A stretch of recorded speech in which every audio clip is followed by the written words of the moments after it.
Bab 3. Menyadari sumber mental Anda. Pengantar bab 3. Anda telah mengetahui bahwa seorang individu dapat bertindak sesuai dengan pikiran universal. Hasil dari aksi dan interaksi ini adalah sebab dan akibat. Pikiran merupakan sebab, sedangkan pengalaman yang Anda jumpai di dalam kehidupan adalah akibat. Karena itu, hilangkanlah kecenderungan apapun untuk mengeluhkan kondisi yang telah terjadi atau sedang terjadi. Terserah Anda apakah Anda mau mengubahnya dan membuatnya sesuai keinginan. Pandulah usaha Anda agar bisa menyadari sumber-sumber mental yang senantiasa ada di dalam kendali Anda. Dari situlah datangnya semua kekuatan yang nyata dan langgang. Teruslah berjuang mempraktekkan hal ini sampai Anda menyadari kenyataan bahwa tidak mungkin ada kegagalan di dalam pencapaian tujuan kehidupan apapun yang baik. Asalkan Anda memahami kekuatan Anda dan tekun berjuang untuk meraih cita-cita itu, karena kekuatan pikiran selalu siap membantu kemauan yang terarah.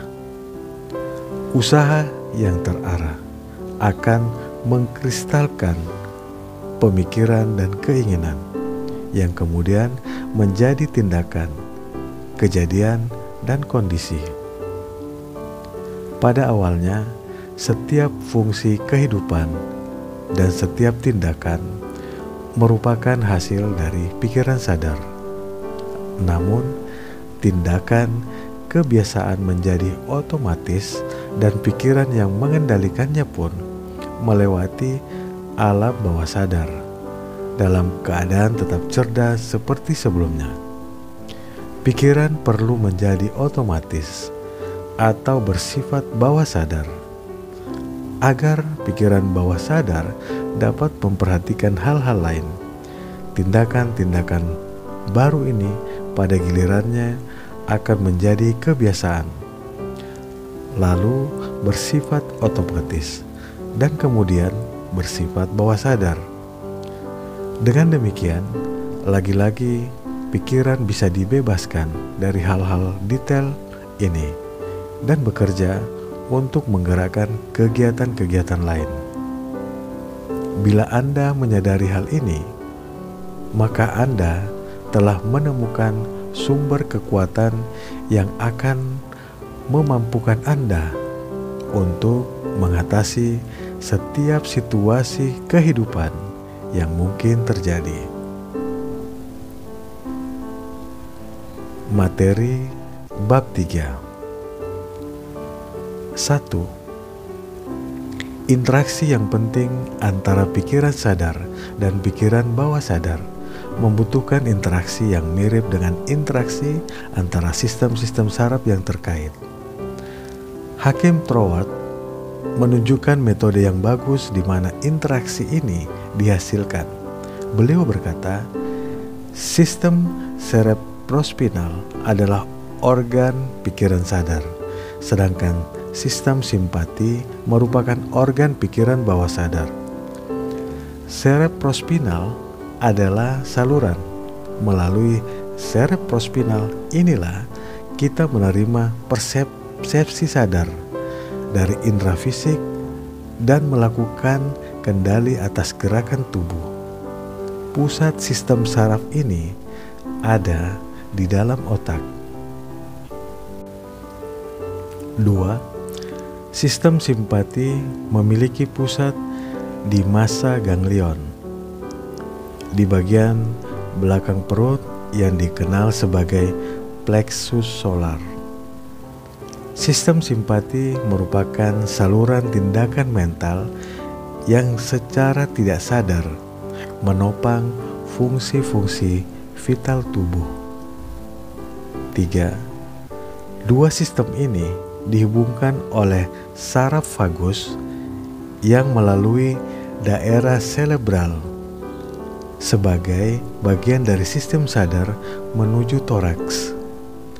Dari sini ada cabang-cabang ke jantung dan paru-paru melalui diafragma. Ia kehilangan lapisan luar dan teridentifikasi menjadi saraf sistem simpati. Dengan demikian, terbentuklah hubungan antara keduanya dan secara fisik manusia lalu menjadi satu entitas tunggal. 4. Kita telah melihat bahwa setiap pikiran diterima oleh otak, yang merupakan organ pikiran sadar. Disinilah letak kekuatan penalaran kita. Jika pikiran objektif telah diyakinkan karena pikiran yang benar, pikiran itu lalu dikirimkan ke plexus solar atau otak dari pikiran subjektif untuk diubah menjadi jaringan kita dan diwujudkan sebagai realitas. Di tahap ini, ia sama sekali tidak lagi bisa dibantah. Pikiran bawah sadar tidak dapat menentang. Ia hanya bisa bereaksi.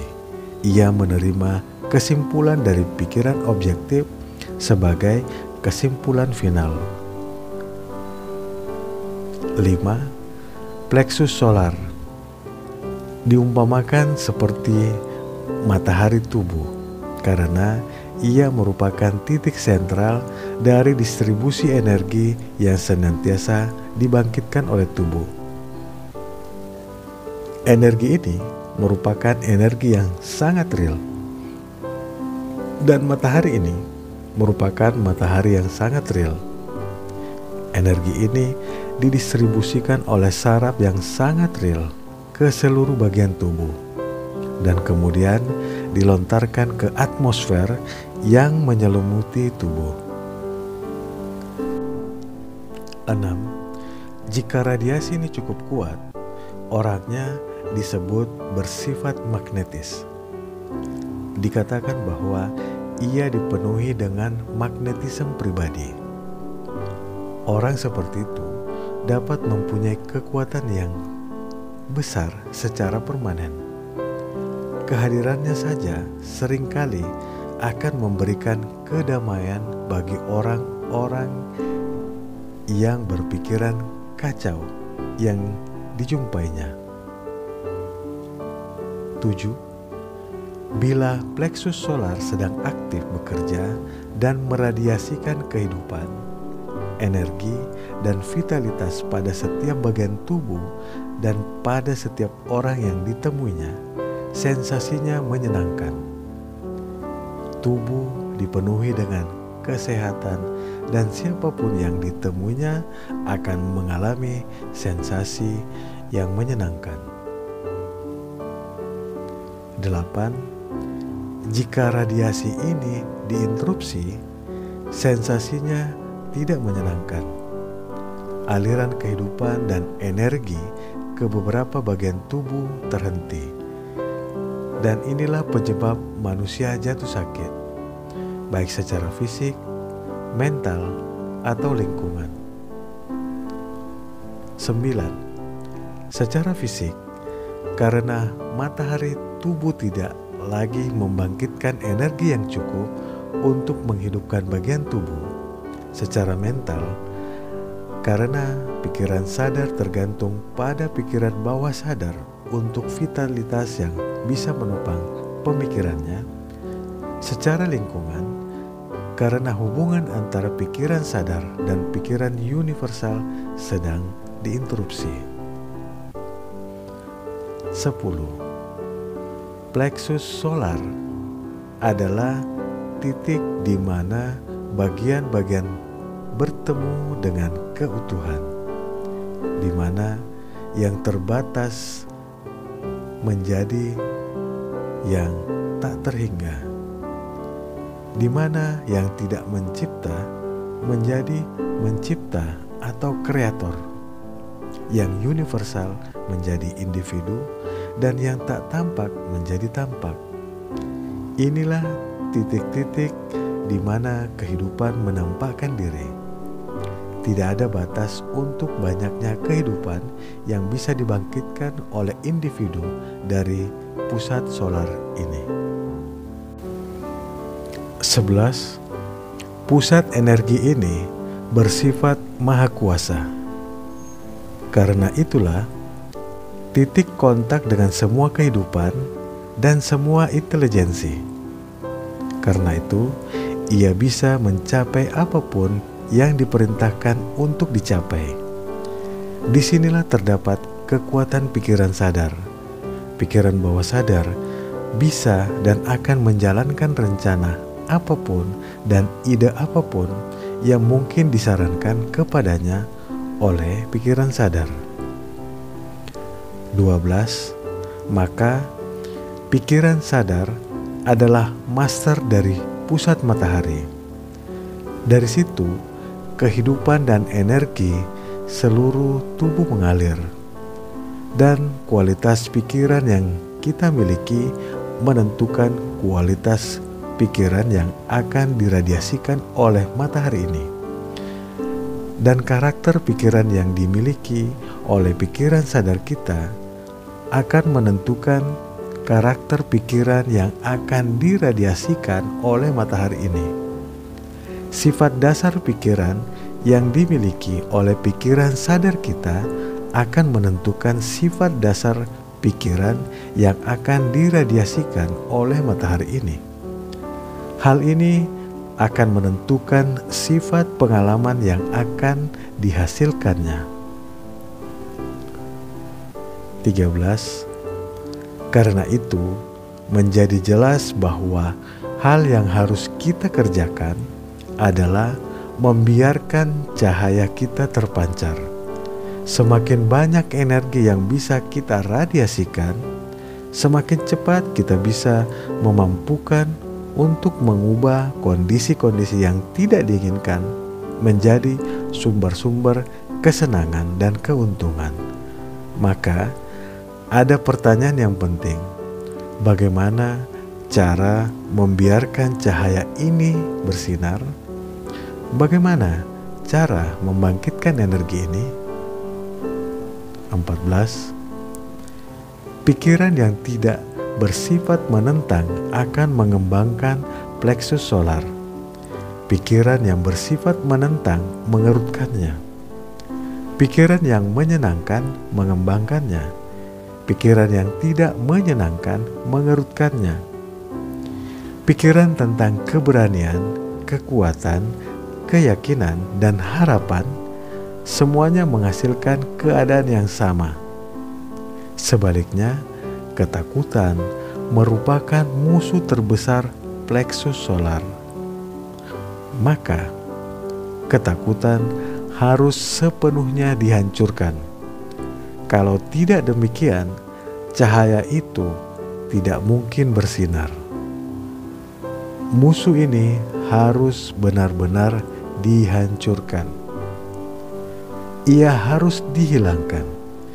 Ia harus diusir selamanya, karena ia merupakan awan yang menyembunyikan matahari.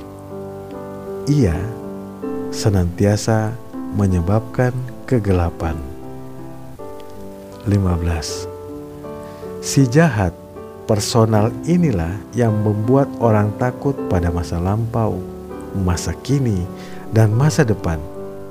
Ia takut pada diri sendiri, temannya, dan musuhnya. Ia takut pada setiap hal dan setiap orang. Bila ketakutan bisa sepenuhnya dihancurkan, cahaya Anda pun akan bersinar. Awan akan tercerai-berai dan Anda akan menemukan sumber kekuatan, energi, dan kehidupan. 16. Tidak ada lagi yang akan Anda takutkan bila Anda sudah benar-benar menyatu dengan kekuatan tak terhingga itu, dan bila Anda secara sadar bisa mewujudkan kekuatan ini melalui kemampuan mengatasi kondisi yang sulit dengan kekuatan pikiran Anda. Rasa takut telah dihancurkan dan Anda akan menjadi pemilik hak kehidupan Anda. 17. Sikap pikiran terhadap kekuatan menentukan pengalaman yang akan kita temui. Jika kita tidak mengharapkan apa-apa, kita tidak akan memperoleh apa-apa. Jika kita menuntut banyak, kita akan menerima porsi yang lebih besar. Dunia ini keras hanya bila kita tidak mampu mengerahkan usaha. Kritik yang kita lontarkan akan terasa pahit hanya bagi mereka yang tidak bisa memaksakan ruang untuk ide-ide mereka. Ketakutan akan kritik inilah yang membuat banyak ide tidak bisa dilahirkan untuk melihat cahaya hari ini. 18. Tetapi orang yang tahu bahwa ia memiliki plexus solar tidak merasa takut terhadap kritikan atau apapun. Ia selalu sibuk meradiasikan keberanian, keyakinan, dan kekuatan. Ia mengharapkan sukses melalui sikap mentalnya. Ia akan menghancur leburkan penghalang. Ia akan melompati jurang keraguan dan kebimbangan, di mana terhampar rasa takut di sepanjang jalan. 19.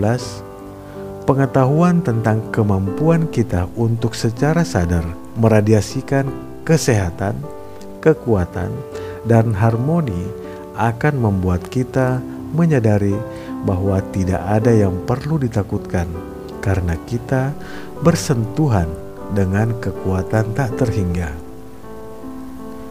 20. Pengetahuan ini bisa diperoleh hanya dengan mempraktekkan informasi ini. Kita belajar dengan cara berlatih, sebagaimana atlet menjadi hebat karena berlatih.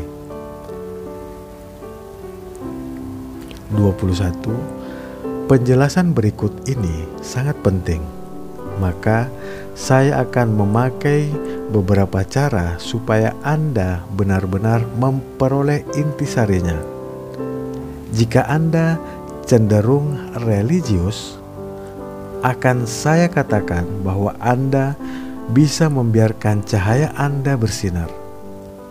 Jika pikiran Anda cenderung ke arah ilmu fisik, akan saya katakan bahwa Anda bisa membangun plexus solar.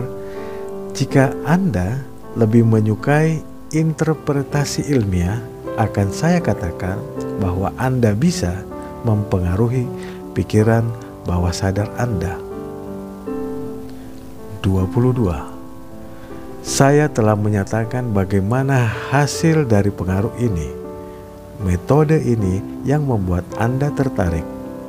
Telah Anda pelajari bahwa pikiran bawah sadar ini cerdas dan kreatif, serta responsif terhadap kemauan pikiran sadar. Maka itulah bagaimana cara yang paling alami untuk membuat pengaruh yang diinginkan. Secara mental, berkonsentrasilah pada objek keinginan Anda. Bila Anda terkonsentrasi, Anda mempengaruhi pikiran bawah sadar. 23. Metode ini memang bukan satu-satunya cara, tetapi metode ini sederhana, efektif, serta memberikan jalan pintas. Cara inilah yang memastikan hasil-hasil terbaik. Metode ini memberikan hasil-hasil yang luar biasa, sehingga banyak orang berpikir bahwa mujizat sedang terjadi. 24. Metode inilah yang membuat setiap penemu besar, setiap ahli keuangan, Setiap negarawan yang hebat mampu mengubah kekuatan keinginan, iman, dan keyakinan yang tak kentara dan tak tampak menjadi fakta konkret yang aktual dan nyata di dalam dunia objektif. 25. Pikiran bawah sadar merupakan bagian dari pikiran universal. Pikiran universal inilah prinsip kreatif di semesta. Suatu bagian haruslah serupa jenis maupun kualitasnya dengan keutuhan. Artinya, kekuatan kreatif ini benar-benar tak terbatas. Ia tidak terbelenggu oleh apapun yang terjadi sebelumnya. Maka, untuk menerapkan prinsip konstruktifnya, ia tidak mempunyai pola yang sudah ditentukan sebelumnya. 26. Telah kita dapati bahwa pikiran bawah sadar itu merespon kemauan sadar kita. Artinya, kekuatan kreatif yang tak terbatas dari pikiran universal itu berada di bawah kendali pikiran sadar setiap individu. 27. Ketika menerapkan prinsip ini melalui latihan yang dijelaskan di dalam pelajaran-pelajaran berikut, ingatlah hal ini. Anda tidak perlu memetakan metode yang akan membuat pikiran bawah sadar Anda memberikan hasil yang Anda inginkan. Yang tak terhingga tidak bisa menerangkan yang tak terhingga. Sebutkan atau bayangkan saja apa yang Anda inginkan. Jangan terlalu memikirkan bagaimana cara Anda mewujudkan. 28. Anda adalah saluran di mana yang tak terbedakan menjadi dibedakan. Dan membedakan ini dicapai melalui pemberian. Yang dibutuhkan hanyalah pengenalan untuk menggerakkan sebab yang akan memberikan hasil sesuai keinginan Anda.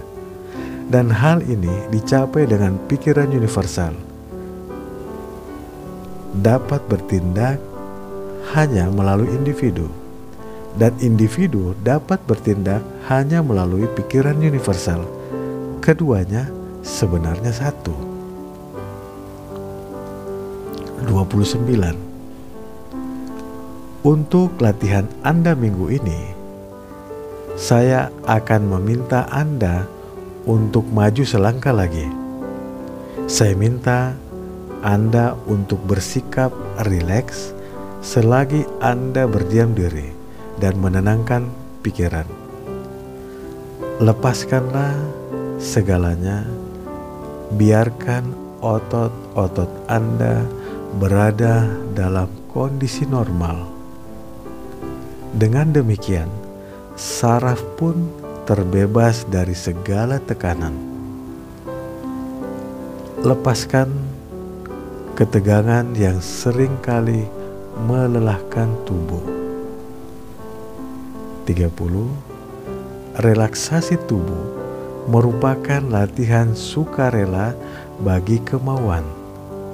Latihan ini terbukti sangat berharga karena membuat darah bersirkulasi dengan bebas dari dan ke otak serta tubuh.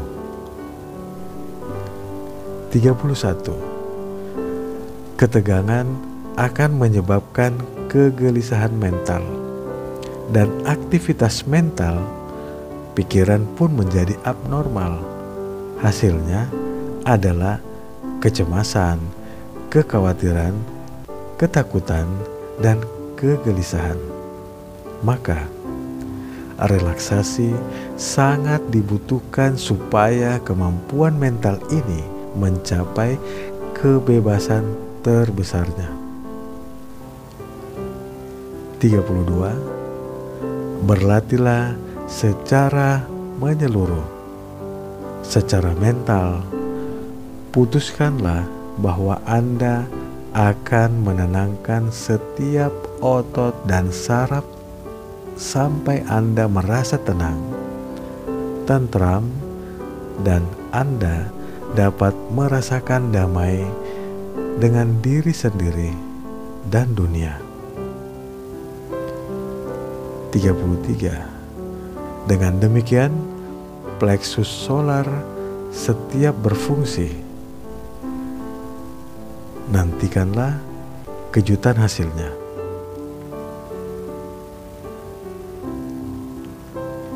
Latihan bab 3. Menyadari sumber mental Anda.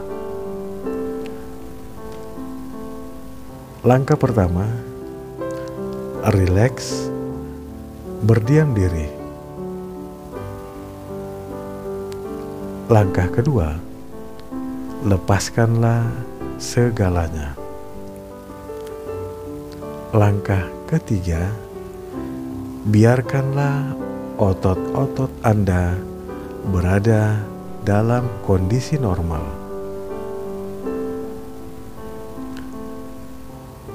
Selanjutnya, berlatihlah secara menyeluruh, secara mental.